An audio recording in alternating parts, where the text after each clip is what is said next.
서울 시내가 황금빛으로 물들던 어느 늦가을 오후, 롯데호텔 서울 최상층에 위치한 대연회장은 사람들로 북적이고 있었다. 재벌가 신 회장의 딸 신서영과 젊은 IT 기업 CEO 이민재의 결혼식이 성대하게 열리고 있었고, 재계와 정계, 연예계 인사들이 한자리에 모였다. 이민재는 거울 앞에서 넥타이를 고쳐매며 잠시 숨을 고르다가 천천히 회장 안으로 들어섰다. 형식적인 웃음과 악수 속에서도 그의 눈은 늘 어딘가 먼 곳을 향해 있는 듯 공허했다. 그는 오늘 모든 것을 갖게 되는 날이었지만 마음 한구석은 알 수 없는 싸늘한 바람이 불고 있었다. 그때였다. 웨딩홀 뒤편, 하얀 식탁보를 정리하던 한 여성의 모습이 그의 시야에 들어왔다. 단정한 검정 유니폼, 묶인 머리, 살짝 부른 배, 그리고 너무나 익숙한 옆모습. 이민재의 눈이 커졌다. 윤지원. 숨이 막혔다. 가슴이 쿵하고 내려앉았다. 그녀는 고개를 숙인 채 조용히 테이블 위에 접시를 정리하고 있었다. 그의 시선을 느꼈는지 고개를 들었고 두 사람의 눈이 맞았다. 아주 짧은 순간이었지만 그 눈빛 속에는 설명할 수 없는 수천 개의 감정이 지나갔다. 지원은 당황한 듯 황급히 고개를 돌려 다른 방향으로 걸어갔다. 배가 불러 있었지만 발걸음은 가볍게 보였다. 마치 지금 이 자리에 있는 것이 죄라도 되는 듯한 표정이었다. 민재야, 다 됐어. 이제 입장하자. 신서연의 목소리가 들렸다. 그녀는 오늘의 주인공답게 우아한 미소와 완벽한 드레스를 입고 있었다. 민재는 자동적으로 고개를 끄덕이며 그녀의 손을 잡았다. 하지만 손끝은 얼어붙은 듯 차가웠다. 입장 음악이 울리고 수많은 눈들이 그들을 향했다. 하객들의 환호 속에서 두 사람은 천천히 버진 로드를 걸었다. 하지만 민재의 머릿속에는 방금 전 그 눈빛, 그 모습, 그리고 그 뱃속의 아이만이 맴돌았다. 그녀가 여기에 있는 거지? 그 아이는 누구지? 그리고 더 큰 질문. 지금?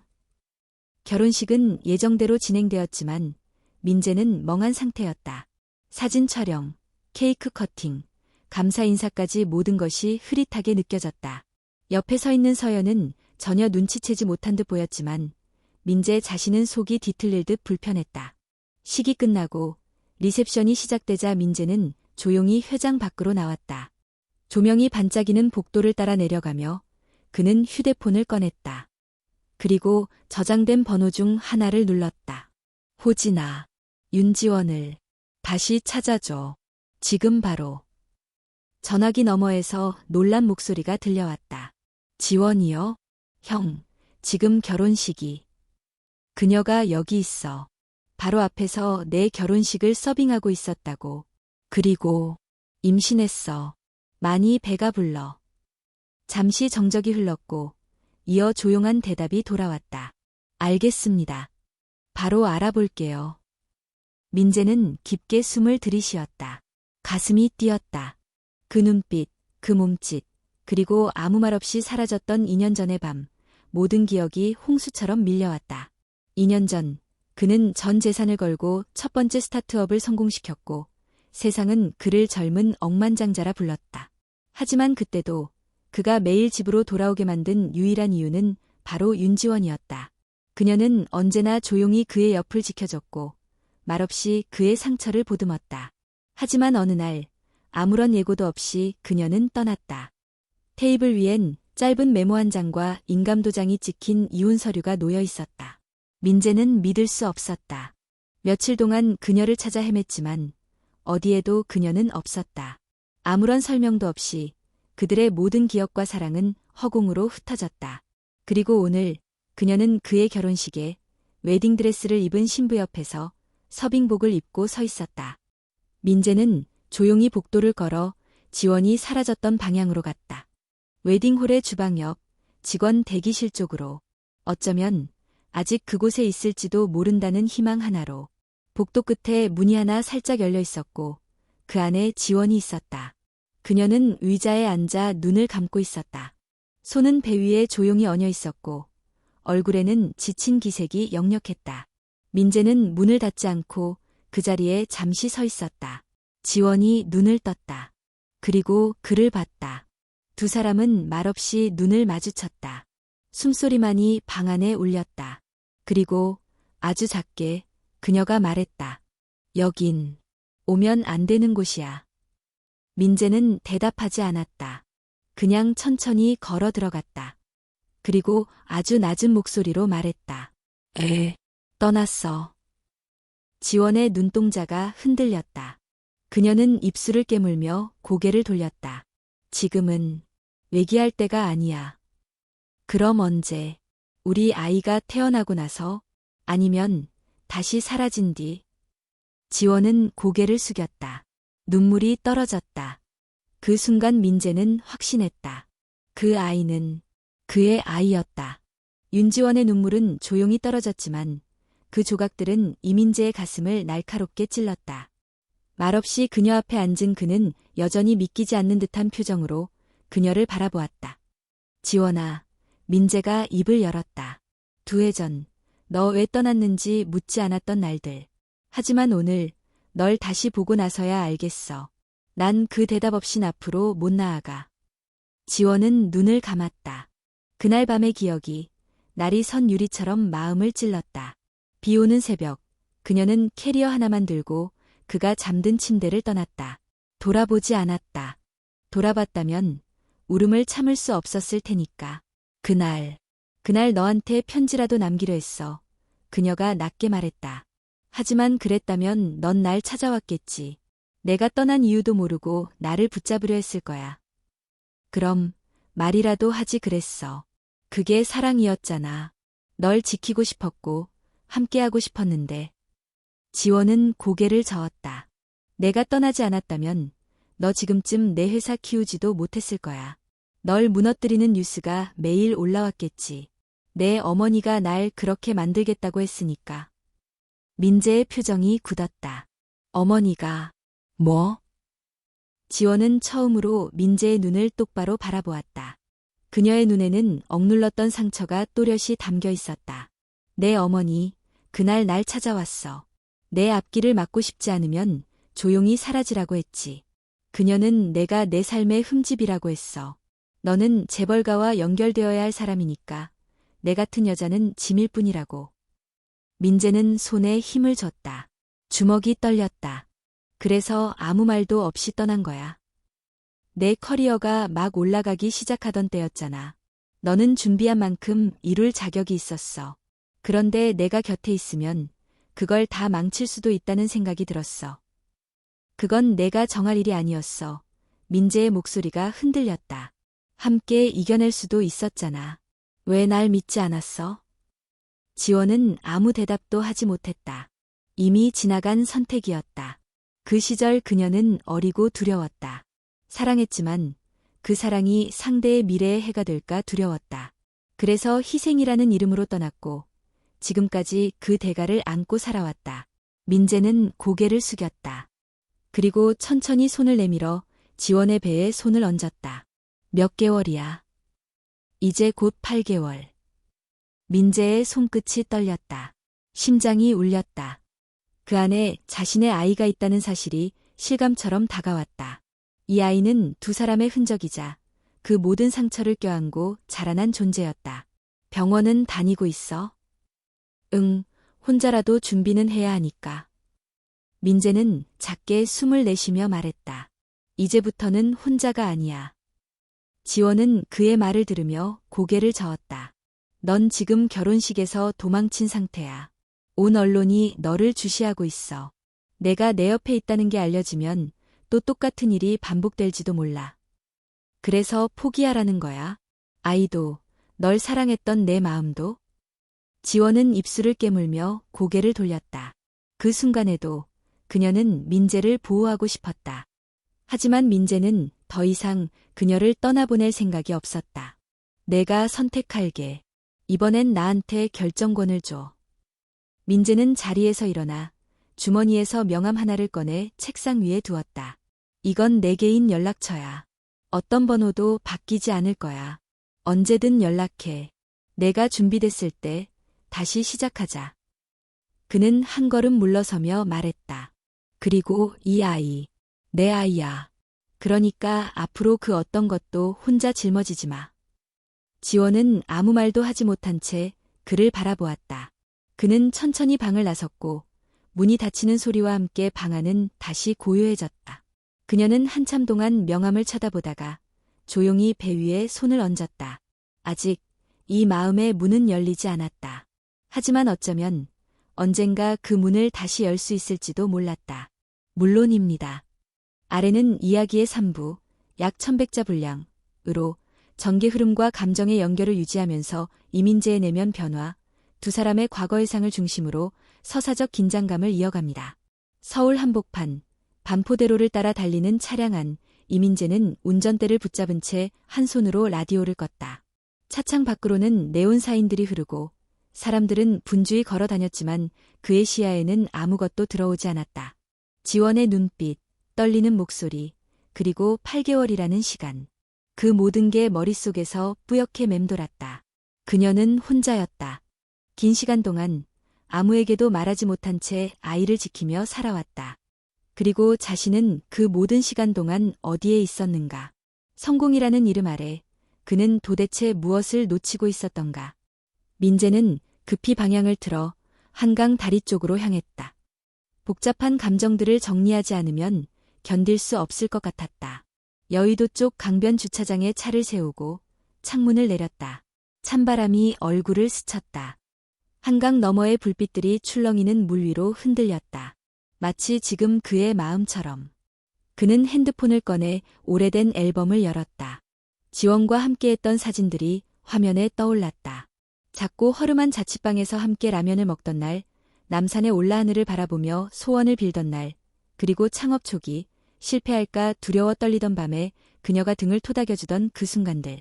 그녀는 늘 그의 곁에 있었다. 말없이, 조용히, 그리고 언제나 뒤에서 밀어주는 사람이었다. 그런 사람을 그는 놓쳤다. 그날 밤, 지원이 사라진 후 그는 며칠을 미친 사람처럼 거리를 헤맸다. 병원, 고시원, 지인들, 학교 근처. 갈 수 있는 모든 곳을 다 뒤졌지만 그녀는 어디에도 없었다. 결국 현실에 굴복하듯 그는 묻었다. 감정을, 기억을, 그리고 이름까지도. 하지만 그 기억은 절대 사라지지 않았다. 숨긴다고 지워지지 않았다. 오늘 그녀를 다시 본 순간 봉인되었던 모든 감정이 한꺼번에 터져나왔다. 민재는 핸드폰을 내려두고 조용히 중얼거렸다. 이제는 절대 놓치지 않을 거야.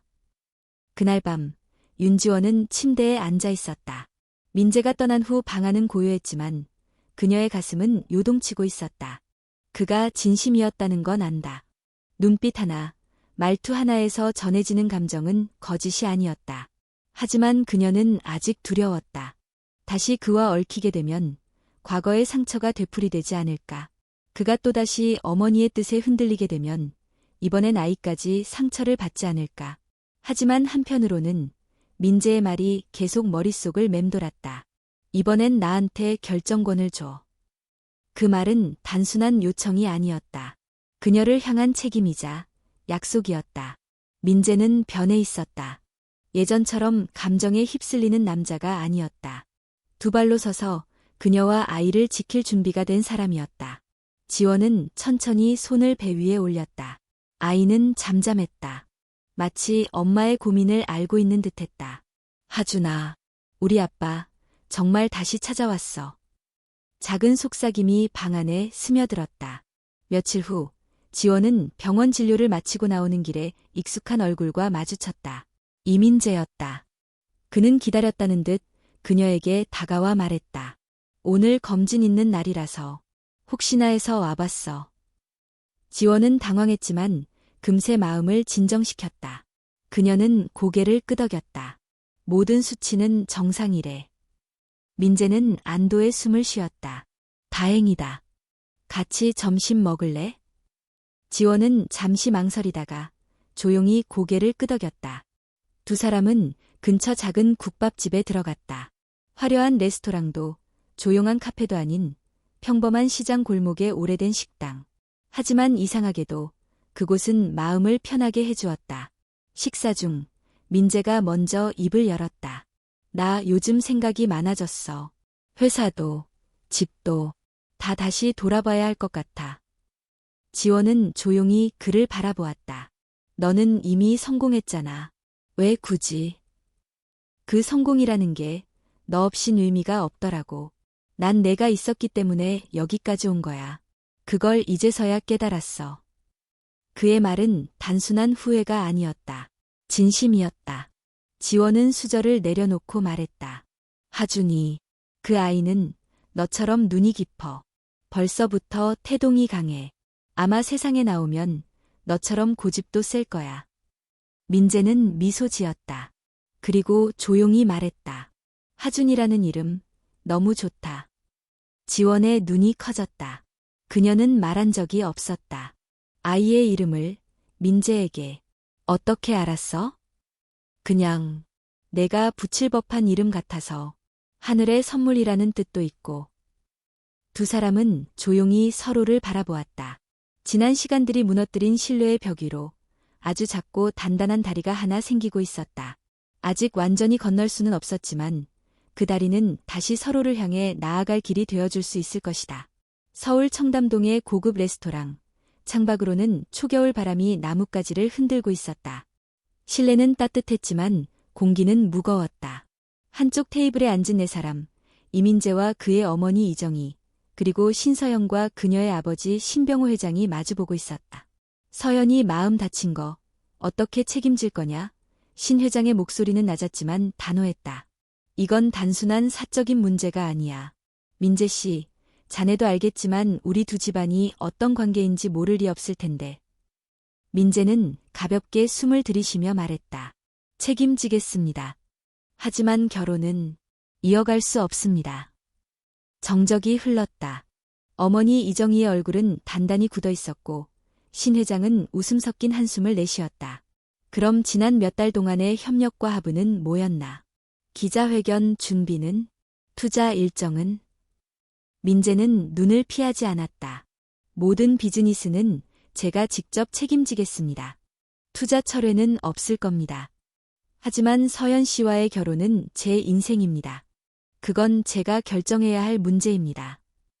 서연은 조용히 앉아 있었다. 흰색 코트를 입고 평소처럼 단정한 모습이었지만 눈빛은 흔들리고 있었다. 그녀는 한참을 침묵하다가 입을 열었다. 그 여자를 다시 만난 거야. 민재는 대답하지 않았다. 그 침묵이 곧 대답이었고 서연은 고개를 끄덕였다. 그 여자가 널 떠났을 땐 그렇게 망가졌으면서 이제 와선 또 똑같은 선택을 하겠다는 거네. 서연아. 괜찮아. 원래 사람은 바뀌지 않아. 너는 여전히 그 사람만 보나 보지. 민재는 차마 그녀의 눈을 마주치지 못했다. 신 회장이 의자를 밀며 일어섰다. 좋다. 자네 뜻이 그렇다면 받아들이지. 하지만 이 일은 이렇게 단순히 넘어가지 않을 거야. 언론은 이미 결혼식 일정을 다 알고 있고 우리 측에선 이미 기사까지 준비해뒀어. 기자회견은 제가 정리하겠습니다. 신 회장은 마지막으로 민재를 바라보며 말했다. 가끔은 너무 감정적인 결정이 사람을 망친다는 걸 알게 될 거야. 며칠 후 서울 중심에 위치한 대형 호텔에서 이민재의 기자회견이 열렸다. 수십 명의 기자들, 수백 개의 카메라 플래시가 그를 향해 쏟아졌다. 검정 수트를 입은 민재는 단상에 올랐다. 표정은 단호했고 목소리는 낮았지만 흔들림이 없었다. 이번 결혼과 관련된 일정은 전면 취소되었습니다. 이에 대한 책임은 전적으로 저 이민재에게 있습니다. 신서연 씨와 신병호 회장님께 사과드립니다. 그 외에 어떠한 오해나 억측도 사실과 다름을 밝힙니다. 질문이 쏟아졌다. 결혼 파기의 사유는 무엇입니까? 개인적인 사정입니까? 아니면 제3자의 개입이 있었습니까? 혹시 전처와의 재결합 루머는 사실인가요? 민재는 잠시 숨을 고르더니 한 문장을 또렷하게 말했다. 저는 다시 돌아가고 싶습니다. 저를 처음부터 믿고 지켜봐 주었던 사람 곁으로. 그 말은 곧 전국의 뉴스 헤드라인이 되었다. 기자회견 후 서울 전역은 들썩였다. 커뮤니티와 뉴스 포털에서는 재벌 2세, 결혼식 파토 후 전처에게로 신랑이 도망간 결혼식의 전말 같은 제목들이 넘쳐났다. 찬반 여론이 뒤섞였다. 책임감 없다. 멋있다. 진심이라면 지지한다. 여자분은 얼마나 힘들었을까 등 논쟁이 이어졌다. 윤지원은 인터넷을 꺼두고 있었다. 하지만 친구들이 보내준 뉴스 알림으로 모든 걸 알게 되었다. 그녀는 병원에서 진료를 마친 후 벤치에 앉아 휴대폰을 손에 쥐었다. 나 때문이야. 그녀는 숨을 내쉬며 창밖을 바라봤다. 그 순간 한 아이가 엄마 손을 잡고 달리는 모습을 보았다. 아이의 웃음소리가 들리는 듯했다. 배 안에서 하준이도 움직였다. 그녀는 배를 감싸 안았다. 아빠가 정말로 우리 곁에 남으려 해. 그날 밤 지원은 민재에게 문자를 보냈다. 시간 괜찮으면 내일 잠깐 얼굴 볼 수 있을까?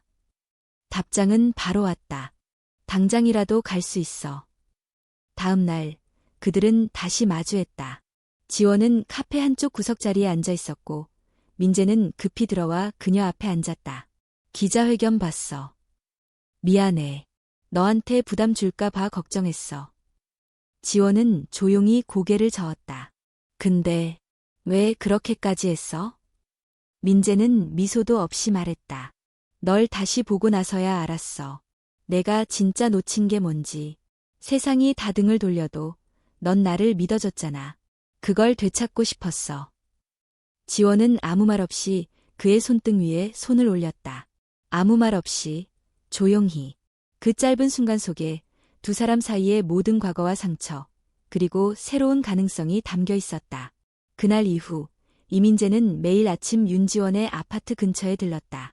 그녀가 살고 있는 인천의 낡은 빌라 앞에는 익숙한 도시의 소음 대신 아이 울음소리와 자전거 바퀴 소리가 들리는 조용한 골목이 있었다.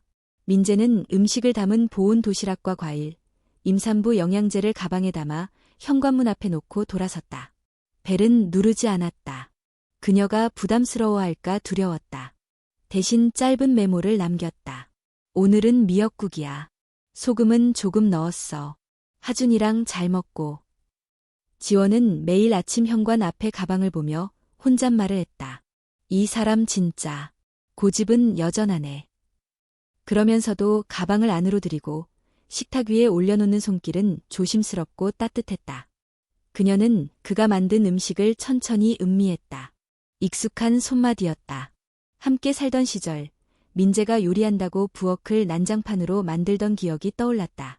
그리고 어느 날 그녀는 종이 쪽지 대신 작은 유리병 하나를 현관 앞에 내놓았다.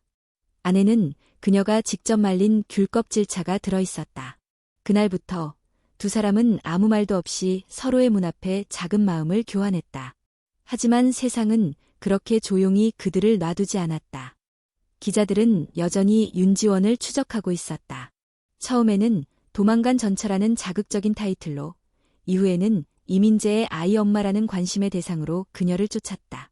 하루는 지원이 병원에서 나오던 길, 몰래카메라를 든 기자가 그녀를 따라붙었다. 그녀는 당황해 발걸음을 재촉했고 그 장면이 그대로 인터넷 기사에 올라갔다. 이민재 전처, 임신 상태로 병원 방문 포착. 지원은 혼자 울었다. 아무리 숨으려 해도 민재 곁에 있는 한 평범한 삶은 불가능할지도 모른다는 생각이 들었다. 그날 저녁 민재가 찾아왔다. 이번엔 도시락만 두고 가지 않았다. 현관 앞에 서서 그녀가 나오기를 기다렸다. 문이 열리자마자 민재는 조용히 말했다. 나한테 화내도 돼. 다 내 잘못이야. 지원은 피곤한 얼굴로 그를 바라보았다. 이 상황이 계속되면 우리 아기도 상처받을 거야. 그게 제일 무서워. 그러니까 내가 더 지켜야 해. 이번엔 도망치지 않을 거야. 민재는 그녀를 위해 보안회사를 고용했고 그녀의 거주지를 비공개로 등록했다. 병원도 이전했다. 기자들을 피하기 위해 그는 언론과 거리를 두었고 회사의 모든 공식 석상에서 물러났다. 사람들은 말했다. 이민재, 전처 하나 때문에 커리어 망친다. 결혼 파기하고 은둔한 재벌 2세. 하지만 그는 신경 쓰지 않았다. 오직 윤지원과 아직 세상에 태어나지 않은 아들, 하준이만을 생각했다. 며칠 뒤, 지원은 작은 편지 한 장을 민재에게 전했다. 이렇게까지 할 줄 몰랐어. 고마워. 아직 마음의 문이 다 열리진 않았지만 그래도 나도 이제 도망치고 싶지 않아. 민재는 편지를 가슴에 꼭 품고 돌아섰다.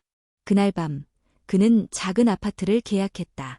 서울 외곽의 조용한 동네, 공원 옆, 햇살이 잘 드는 2층 집이었다. 방 하나는 아이를 위한 공간으로 남겨두었다. 벽지는 하늘색, 커튼은 곰돌이 무늬로 골랐다. 그는 다시 지원을 찾아가 말했다. 이건 우리 셋을 위한 집이야. 아직 결정은 내 몫이야. 하지만 난 매일 그 집에서 널 기다릴 거야. 지원은 말없이 고개를 숙였다. 그 순간 배 안에서 하준이가 힘차게 움직였다. 민재는 그녀의 배에 조심스럽게 손을 얹었다. 하준이도 대답한 것 같네. 하루하루가 흘렀다. 겨울이 깊어지면서 눈발이 흩날리기 시작했다. 민재는 매일 같은 시간 작은 집에서 지원을 기다렸다. 그리고 어느 날 오후 현관문이 조용히 열렸다. 지원은 두툼한 코트를 입고 손에 가방을 들고 서 있었다. 그녀는 아무 말 없이 집안을 둘러보았다. 거실, 부엌, 아이 방까지 눈가가 촉촉해졌다. 이 집, 따뜻하네. 민재는 말없이 고개를 끄덕였다. 지원은 천천히 가방을 내려놓고 조용히 말했다. 우리 여기서 다시 시작해볼래? 민재는 웃지 않았다. 대신 그녀의 손을 꼭 잡았다. 응, 이번엔 끝까지 함께할게. 바깥에는 눈이 내리고 있었다. 새하얀 세상 속 그들은 조용히 서로를 바라보며 첫걸음을 내디뎠다. 다시는 놓치지 않기 위해, 다시는 상처 주지 않기 위해. 눈이 다 녹기도 전 이정희는 조용히 윤지원을 찾아왔다. 그녀는 대단한 재벌가 사모답게 비서도 대동하지 않고 혼자였다. 고급 코트에 작은 가방, 그리고 여전히 단단하게 다듬어진 눈빛. 지원은 현관 앞에서 그녀를 마주한 순간 속에서 무언가 꽉 쥐어오는 것을 느꼈다. 잠깐 이야기 좀 할 수 있을까? 이정희의 목소리는 낮고 정제되어 있었지만 차가운 기운이 섞여 있었다. 지원은 망설이다가 문을 열어주었다. 두 사람은 거실에 마주 앉았다. 소파에 앉은 이정희는 잠시 주위를 둘러본 뒤 테이블 위에 얇은 서류 봉투를 올려두었다. 이건 내 아기를 위한 제안이야. 지원은 손도 대지 않았다. 그녀는 조용히 물었다. 무슨 내용이죠? 하준이를 우리 집으로 보내. 민재 곁에 두고 제대로 된 환경에서 키우게 하자는 거야. 너는 이 집을 떠나. 이 일은 여기서 끝내. 끝낸다는 건 누구 기준으로요? 이정희는 한숨을 쉬며 말했다. 너도 알다시피 민재는 재벌가의 둘도 없는 후계자야. 너와 아이를 받아들이는 건 가문 전체를 뒤흔드는 일이야. 언론도, 투자자들도 모두 등을 돌릴 수 있어. 지금은 조용한 듯해도 세상은 언제든 다시 흔들릴 수 있어. 지원은 작게 웃었다. 차가운 웃음이었다. 그래서 아이만 데려가겠다는 거군요. 엄마 없는 아이로. 이정희의 눈빛이 날카로워졌다. 내가 어떤 환경에서 자랐는지 알고 있어. 나도 모르는 거 아니야. 하지만 그것과 이 아이의 삶은 다르게 만들어야 하지 않겠니? 내가 키우는 것보다 우리가 키우는 게 아이를 위해 더 낫다는 건 너도 알고 있을 거야. 지원은 손을 배 위에 올렸다. 그리고 조용히 말했다. 전 하준이를 혼자 낳고 혼자 키울 생각이었어요. 민재 씨가 돌아오기 전까지는요. 그런데 지금은 달라요. 우린 가족이 될 거예요. 비록 법적인 절차가 없을지라도. 이정희는 테이블 위의 봉투를 다시 가져갔다. 그리고 마지막으로 말했다. 지금은 너희가 이긴 것처럼 보여도 세상은 그렇게 호락호락하지 않아. 민재는 아직 감정에 흔들릴 나이야. 넌 언젠가 또 밀려날 수도 있어. 난 다시 그걸 지켜보지 않을 거야. 그 말은 경고였고 선언이었다. 그녀는 조용히 자리에서 일어나 문을 열고 나갔다. 지원은 그대로 앉아 있었다. 손끝이 차가웠다. 눈앞은 맑았지만 마음은 흐렸다. 그날 밤 민재는 평소보다 늦게 들어왔다. 외부 미팅이 있었다고 했다. 지원은 아무 말 없이 식탁에 밥을 차려주었다. 민재는 그녀의 눈빛이 평소와 다른 걸 금세 알아챘다. 무슨 일 있었어? 지원은 젓가락을 내려놓았다. 오늘 어머님이 왔었어. 민재는 손에 쥐고 있던 숟가락을 내려놨다. 뭐라고 했어? 하준이를 데려가겠다고 하셨어. 민재는 아무 말도 하지 않았다. 대신 천천히 고개를 들고 그녀를 바라보았다.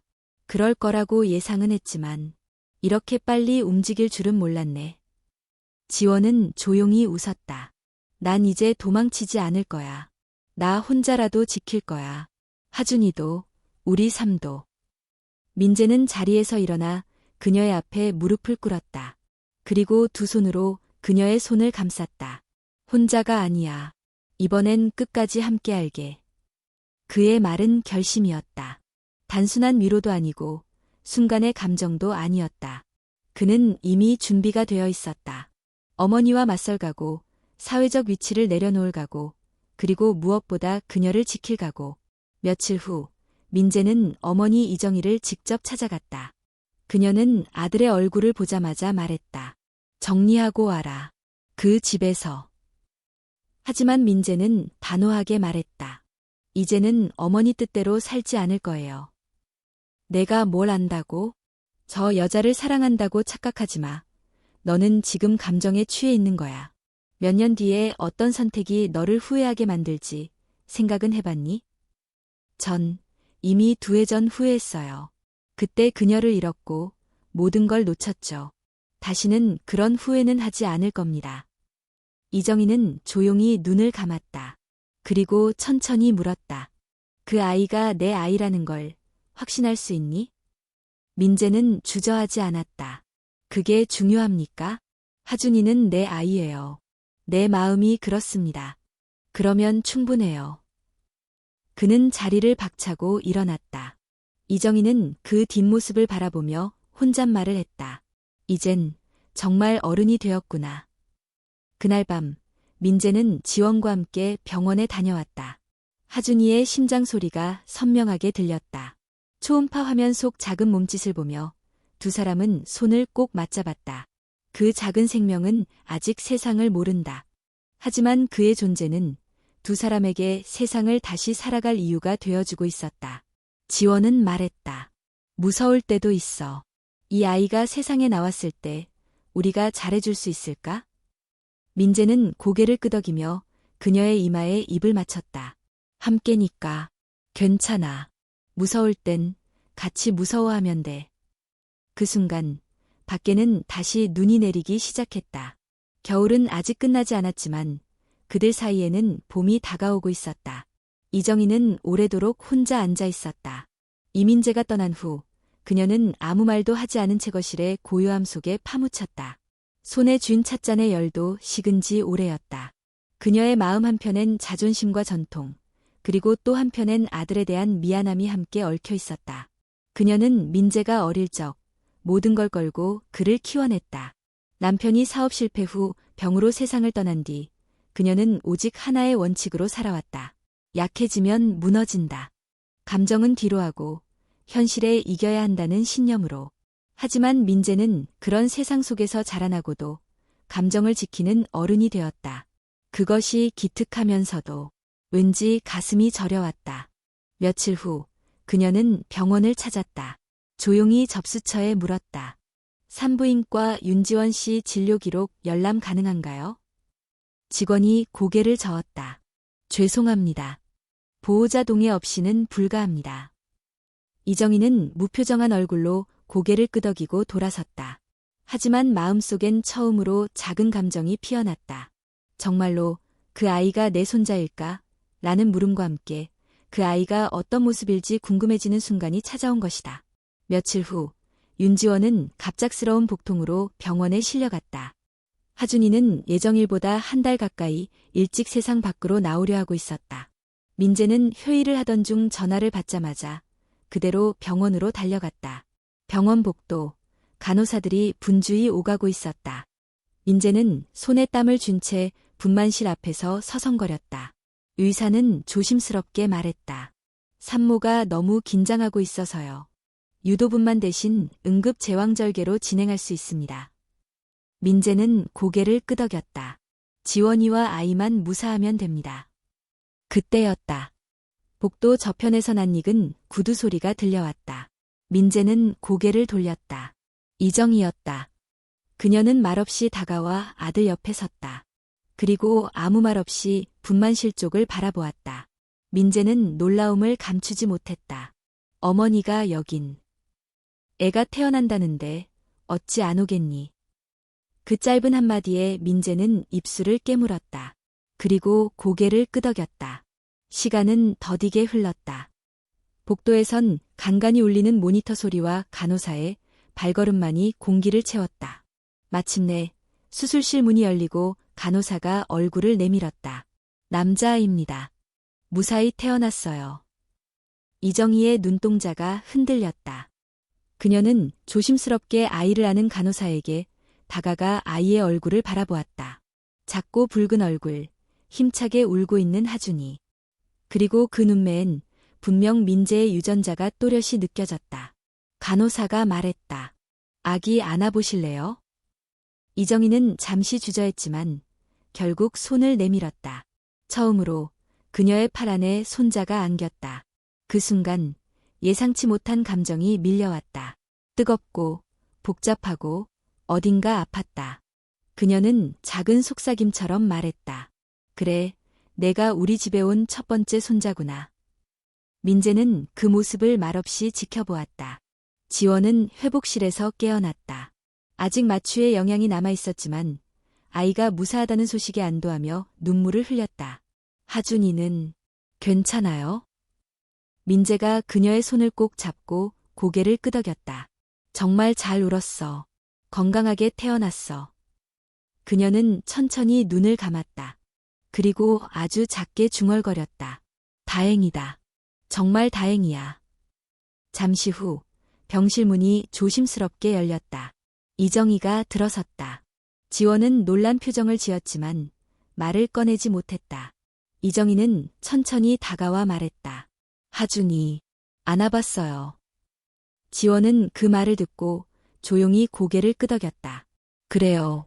저 아이, 강한 아이라서. 이정희는 한참을 말없이 서 있다가 조심스럽게 말을 이었다. 내가 많이 틀렸던 것 같아. 내가 떠났던 이유도, 돌아오지 않으려 했던 이유도, 이제야 조금 알겠어. 지원은 아무 대답도 하지 않았다. 대신 그녀의 눈에는 눈물이 맺혔다. 이정희는 한 걸음 더 다가왔다. 아이 곁에 있고 싶어. 허락해 줄 수 있을까? 그 말은 명령이 아니었다. 부탁이었다. 윤지원은 잠시 그녀를 바라보다가 고개를 끄덕였다. 네. 그날 밤 병실 한쪽 의자엔 이정희가 앉아 있었다. 아이는 인큐베이터에 있었지만 모두가 안심할 수 있는 상태였다. 세 여자가 한 공간 안에 있었다. 한 명은 아이를 낳은 엄마, 한 명은 아이를 지키고자 하는 할머니, 그리고 마지막은 아직 말은 없지만 모든 걸 지켜보는 아기 하준이었다. 그 공간엔 비로소 온기가 감돌았다. 하준이가 태어난 지 일주일이 지난 후 윤지원은 퇴원을 했다. 민재는 지원과 하준을 직접 안고 자신이 마련한 서울 외곽의 조용한 집으로 데려왔다. 그날 집안엔 햇빛이 가득 들어왔다. 거실 한쪽에는 아기 침대와 작은 소파, 벽에는 하늘색 커튼이 드리워져 있었다. 민재는 지원이 편하게 쉴 수 있도록 모든 가구를 낮은 높이로 맞췄고 아기 용품 하나하나 직접 고른 흔적이 역력했다. 지원은 조용히 집안을 둘러보았다. 그리고 속으로 생각했다. 이 사람, 진심이구나. 그녀는 조용히 민재에게 말했다. 우리, 진짜로 가족이 될 수 있을까? 민재는 한참 그녀를 바라보다가 대답했다. 이미 가족이야. 다만, 이제부터는 그걸 하나씩 확인해 나가는 시간이겠지. 그날 밤, 하준이는 새벽 2시에 울기 시작했다. 지원이 일어나려 하자 민재가 먼저 안방에서 뛰쳐나왔다. 내가 볼게. 지원은 말리려 했지만 민재는 이미 하준이를 안고 분유를 준비하고 있었다. 서툴지만 진지한 손길, 아이를 달래는 낮은 목소리. 그 모습을 보며 지원은 작게 웃었다. 그리고 생각했다. 이게 진짜 삶이겠지. 며칠 후 이정희가 집을 찾았다. 그녀는 과일 바구니와 보온병을 들고 들어왔다. 민재와 지원은 놀라 눈을 마주쳤다. 그냥 하준이 얼굴 한번 보려고. 혹시 방해되면 말해. 지원은 고개를 저었다. 아니에요. 들어오세요. 이정희는 집안을 둘러보았다. 그리고 조용히 말했다. 깨끗하게 잘 해놨네. 아기 방도 따뜻하고. 그녀는 조심스럽게 하준이 곁으로 다가갔다. 아기는 자고 있었다. 이정희는 한참을 바라보다가 작게 말했다. 이 아이, 웃을 때 내 어렸을 때랑 똑같이 생겼더라. 민재는 미소 지으며 말했다. 엄마도 드디어 인정하는 거네. 하준이가 우리 가족이라는 걸. 이정희는 민재를 한번 흘겨보더니 조용히 고개를 끄덕였다. 그날 그녀는 2시간 넘게 머물렀다. 분유를 데우는 법도 배우고 기저귀 가는 것도 옆에서 지켜봤다. 지원은 놀랐다. 그토록 차갑고 권위적이던 사람이 이렇게 서툴게라도 손주를 돌보려 애쓰는 모습이 낯설면서도 따뜻했다. 고마워. 와주셔서. 이정희는 대답 대신 작게 미소 지었다. 나도 배우고 있는 중이야. 가족이 뭔지. 하지만 세상은 그들의 평화를 오래 두지 않았다. 민재의 회사는 여전히 언론과 투자자들의 관심 속에 있었고 경쟁사들은 그가 경영에서 물러난 틈을 타 공격적인 전략을 내세우기 시작했다. 한 기자는 몰래 민재의 집 주소를 알아내 사진을 찍었고 혼의 자식과 동거 중인 이민재 대표라는 자극적인 제목의 기사가 인터넷을 장식했다. 순식간에 여론이 들끓었다. 회사 이사회에 압박도 들어왔다. 당장 해명해야 합니다. 아니면 경영 복귀를 포기하라는 압박이 심해질 겁니다. 민재는 기자회견을 열었다. 그는 단상에 서서 정면을 바라보았다. 저는 누구보다 정직하게 제 인생을 살아가고자 했습니다. 사랑하는 사람과 아이와 함께 조용히 살아가고 싶었을 뿐입니다. 이번 일로 상처받은 가족에게 사과드리며 향후 경영 일선에서는 한 발 물러나기로 결정했습니다. 기자들의 손이 번쩍 들렸지만 그는 마이크를 내려놓고 단상을 떠났다. 그날 밤 민재는 집으로 돌아왔다. 지원은 조용히 물었다. 괜찮아? 그는 그녀를 바라보며 고개를 끄덕였다. 내가 선택한 삶이니까 후회 없어. 지원은 그의 손을 잡았다. 손가락 사이로 따뜻한 체온이 전해졌다. 그럼 우리도 준비하자. 너처럼 나도, 이 아이도 세상 앞에서 당당할 준비. 며칠 뒤 지원은 동네 작은 미술학원에 이력서를 냈다. 민재는 그녀를 응원했다. 너무 잘 어울려. 내가 그림을 가르친다면 아이들이 분명 행복할 거야. 그녀는 웃었다. 오랜만에 붓을 잡으려니 떨리긴 해. 그래도 기뻐. 세 사람은 그렇게 조금씩 삶을 정리해 나갔다. 하루하루는 조용했지만 그 안엔 분명한 진심이 있었다. 민재는 더 이상 대기업 회장이 아니었지만 매일 아침 하준이에게 우유를 데워주고 밤에는 동화책을 읽어주는 아빠였다. 지원은 매일 아이를 재우고 난 뒤 작은 책상 앞에 앉아 그림을 그렸다. 언젠가는 그 그림들을 모아 작은 전시회를 열고 싶다는 꿈도 생겼다. 이정희는 매주 주말이면 과일을 사들고 찾아왔다. 기저귀를 갈고 젖병을 씻고 하준이를 안고 자장가를 불렀다. 손주에게 부르는 자장가는 그녀가 젊은 시절 민재에게 불러주던 바로 그 노래였다. 그들은 그렇게 서로를 이해하고 기대고 천천히 하나의 가족이 되어가고 있었다. 늦은 봄, 하준이는 돌을 맞았다. 작고 따뜻한 집안에서는 조촐한 생일 파티가 열렸다. 풍선 몇 개와 손수 만든 케이크, 민재가 밤새 만든 종이 왕관 하나. 특별한 건 없었지만 세 사람의 얼굴에는 어느 때보다 환한 웃음이 떠올라 있었다. 지원은 하준이를 안고 조심스럽게 초에 불을 붙였다. 민재는 핸드폰을 들어 사진을 찍었다. 사진 속 아기는 웃고 있었고 엄마는 그 웃음을 보며 눈물을 글썽이고 있었다. 그날 밤 하준이를 재운 후 민재와 지원은 거실 소파에 나란히 앉았다. 창밖에서는 초여름 벌레 소리가 희미하게 들려왔다. 민재가 조심스레 입을 열었다. 회사에서 연락이 왔어. 다시 돌아와 달라는 요청이야.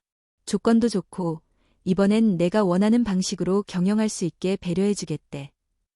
지원은 잠시 말을 멈췄다. 그녀는 고개를 끄덕였지만 얼굴은 복잡한 감정에 묻혀 있었다.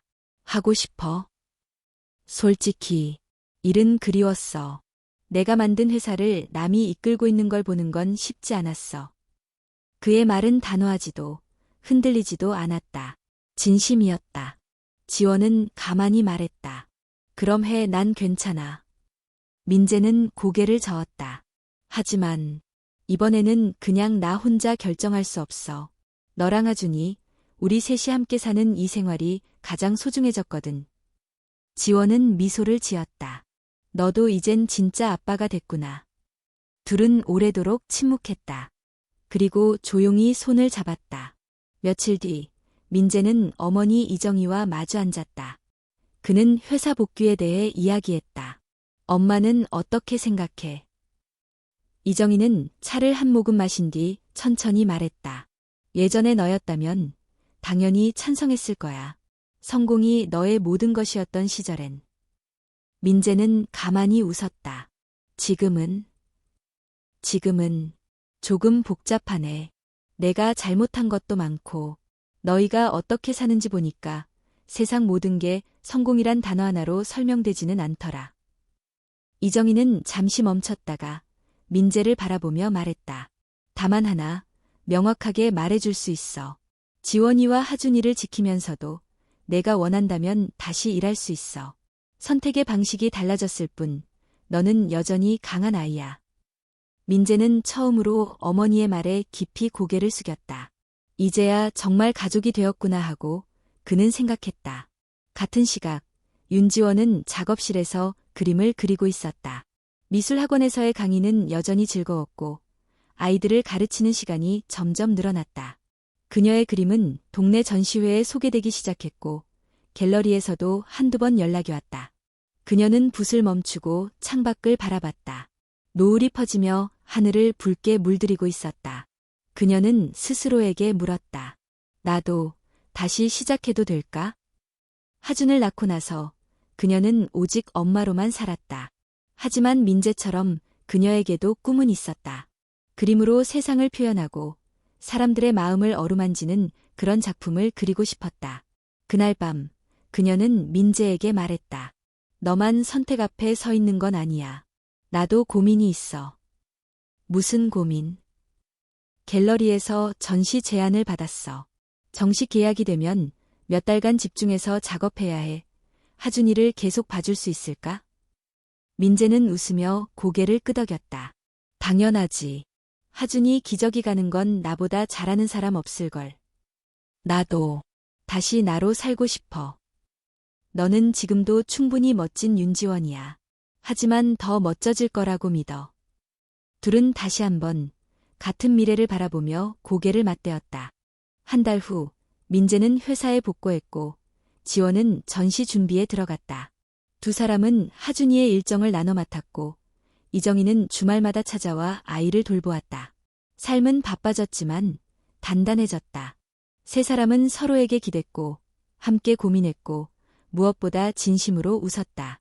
그리고 어느 날 지원의 전시회 첫날 갤러리에는 많은 사람들이 모였다.